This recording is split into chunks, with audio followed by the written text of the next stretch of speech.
met Shamari when I was 12 years old. We were doing talent shows around Atlanta. She was in a group, and I was a solo artist. They wanted a 5th member, so I joined the group, and Shamari and I stayed close. And once her and Natina got together and formed Blaque, they needed a 3rd member.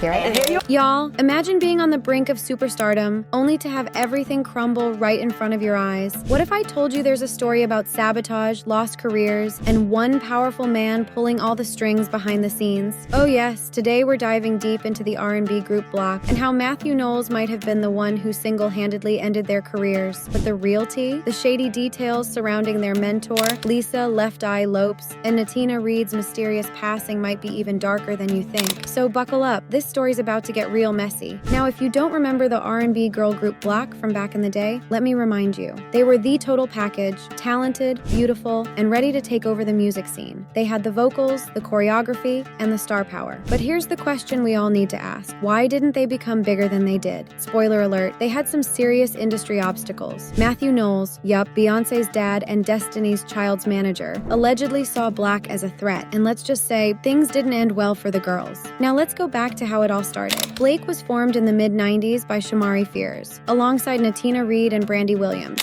Their chemistry was undeniable, and they quickly became known for hits like 808 and Bring It All to Me. They were destined for greatness. Signed to Left Eye Productions and mentored by the legendary Lisa Left Eye Lopes from TLC. Lisa loved the group, and honestly, who wouldn't? But just as they were starting to rise, the roadblocks began to appear. Y'all, can we just acknowledge how much Lisa Lopes did for these girls? She didn't just mentor them, she put them on the map. From arranging their first demos to securing a deal with Sony Music, she was their guiding light. And if you were a 90s kid, you know how huge that was. Lisa was, in many ways, the glue that held them together. But things took a dark turn in 2002 when Lisa tragically passed away in a car accident during a spiritual retreat. Her death left Blaque devastated, especially Natina, who was the closest to her. But let's talk about what was happening behind the scenes while all this was going down. This is where the story takes a bit of a twist. So during Blaque's rise, they got attached to some major industry names, and guess who took an interest in managing them? Mathew Knowles, yes, the same man responsible for launching Destiny's Child. But here's the tea. It seems like Mathew wasn't exactly interested in making Blaque the next big thing. In fact, it was quite the opposite. Rumor has it that Mathew saw Blaque as a threat to Destiny's Child. Think about it. 2 powerhouse girl groups rising at the same time. Mathew allegedly did everything he could to make sure Destiny's Child stayed on top, even if that meant sabotaging Blaque's success. And guess what? It worked. Blaque's second album, Blackout, was shelved by Columbia Records at the last minute with no real explanation. Was it Mathew's doing? Fans have been speculating for years. The shelving of their album was just the beginning. Around this time, Natina Reed, one of Blaque's standout members, began experiencing her own struggles.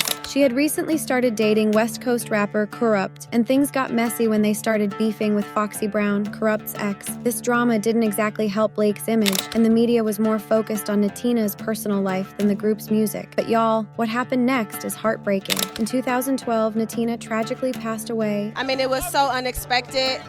I talked to Natina 2 hours before it happened. And we were supposed to go in the studio. We were about to start working. We had the reality show, all of that. So it's just sad. And, I'm trying to, just take one day at a time.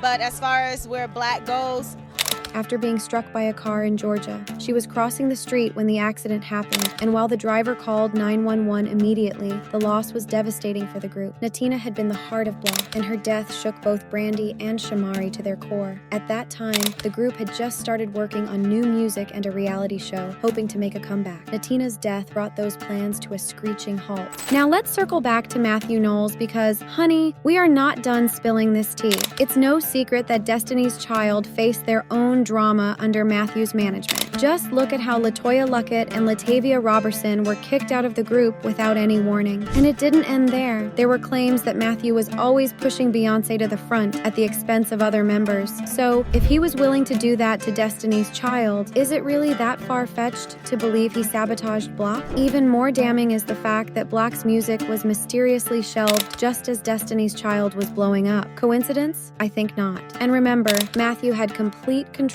over Destiny's Child's career. career. His ruthless ambition made sure that nothing would stand in Beyoncé's way, not even a talented group like Blaque. Even though Blaque didn't reach the level of success they deserved, they still left a legacy. Their hit songs 808 and Bring It All to Me remain R&B classics, and fans still have love for them to this day. In 2019, the group tried to make a comeback by releasing their long-delayed album Torch, but unfortunately, it didn't make much noise in the industry. But here's the thing, the music industry can be ruthless, especially when you're up against powerful forces. It's clear that Blaque was dealt a bad hand. Now, I have to ask y'all, do you think Blake's career would have been different if Mathew Knowles hadn't been involved? Was there really sabotage, or was it all just bad timing and industry politics? Drop your thoughts in the comments below, because I'm dying to hear what y'all think. So there you have it, another tale of what could have been in the music industry. Blaque had all the potential in the world, but between personal tragedies and alleged sabotage from one of the most powerful men in music, they never got the chance to truly shine. But let's not forget their contributions to R&B and the legacy they left behind. And remember guys, this industry can be cold. One minute you're at the top and the next you're forgotten. So let this be a reminder that not everything is as it seems behind the scenes. If you want to keep diving into these untold stories and music industry mysteries, make sure to hit that subscribe button and turn on your notifications, because trust me, I've got plenty more tea to spill. And with that, let's keep the conversation going in the comments.